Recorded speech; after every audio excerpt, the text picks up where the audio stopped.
Hello, how are you doing from wherever you are? Are you looking for personal development tips, lessons, or trainings? If you are, don't scroll because you are in the right place. My name is Pauline from Kenya and I give personal development trainings, tips, lessons, and courses about this whole topic. If you're a returning subscriber, thank you for allowing me into your space. And if you are a new person here, consider subscribing so that whenever I upload a new video, you are among the first people to be notified. And let's dive into today's video. Today we are going to talk about procrastination, how to stop and overcome procrastination. Enjoy.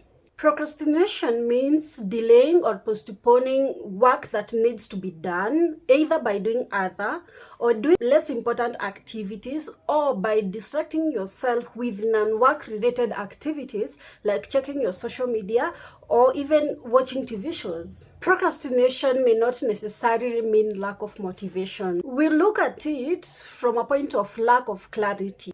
Clarity is the key to getting good results. You need a great committed tool and a good structure of visibility to do a meaningful task.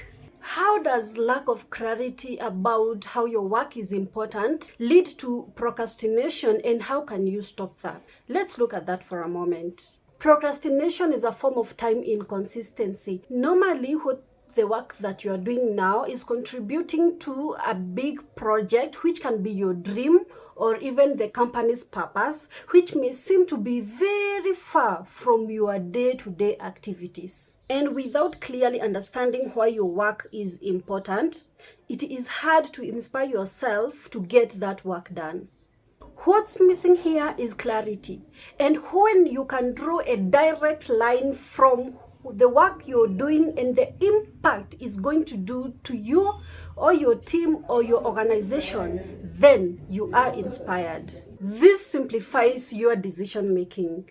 You can consciously prioritize important tasks based on the project at hand. Procrastination is not laziness. It is choosing to do something else instead of doing the activity that you know you should be doing. And laziness, on the other hand, is the inactivity or unwillingness to do something. Procrastination usually involves ignoring an unpleasant but more likely important task in favor of the enjoyable and more easier one. Procrastination can lead to low productivity and failure to achieve your goals. And long-term procrastination can lead to lack of motivation and even depression. How to stop procrastination? 1. Start small. This means breaking large tasks into small ones and starting with the ones that you can do now so that you are already ongoing without even noticing it. This is called the 2-minute rule. The 2-minute rule says if you can do it in less than 2 minutes or within 2 minutes, do it now. Number 2, make a plan. Put times and dates on the tasks on your plan so that you know what to do and when to do it. Number 3, finish things. When you spot a task that is almost done, put more effort to get it done so that you don't leave things unfinished. Enjoy the pleasure you feel when you tick them off on your list. Number 4, deal with distractions. What can you improve about your environment to increase your focus? Or what can you put out of reach so that you concentrate and finish this task? Number 5, be kind to yourself.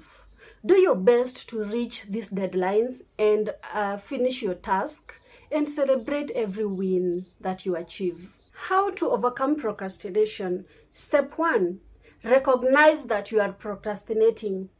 You might be putting off a task because you have reprioritized your workload.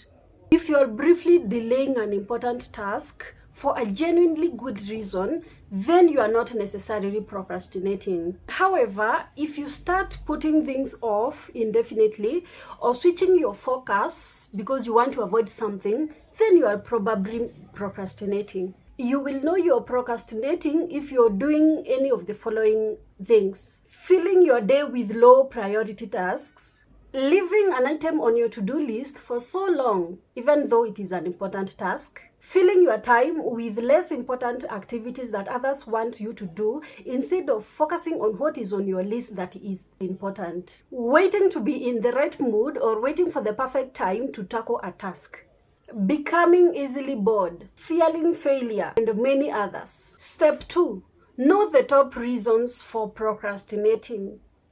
In step 1, you have already recognized that you are procrastinating. Now, in this step, you should know the reason as to why you are procrastinating, and this will help you in the next step to overcome this procrastination. For instance, you are avoiding a task because you find it boring or unpleasant. If so, then focus on completing this task first so that you can go on to do the other activities that they feel more enjoyable and you can take your time while doing them. Poor organization can also lead to procrastination. Organized people usually overcome this because they use prioritized to-do lists and they create effective schedules. And these tools help you organize your tasks with priority and deadlines. Even if you're organized, you can still feel overwhelmed by a task. Perhaps because you have doubts about your ability and you are afraid of failing. So you put it off and seek comfort in the task that you know you are capable of completing. Some people fear success as much as failure because they believe that success in their task will make people request them to do even more tasks. Surprisingly, perfectionists are also procrastinators. They would rather avoid a task that they know they don't have the skill of doing rather than doing it imperfectly. Another major cause of procrastination is poor decision making. If you can't decide what to do, then you'll probably put off a task in case you do the wrong thing. Step 3. Use strategies to stop procrastinating. Procrastination is a habit, a deeply established pattern of behavior. That probably means it can't be broken in overnight. So you should change your habits to give yourself the best possible chances of succeeding. So how can you do this? Number 1, forgive yourself for procrastinating in the past. Self-forgiveness can help you feel more positive about yourself and can reduce the chances of procrastinating in the future.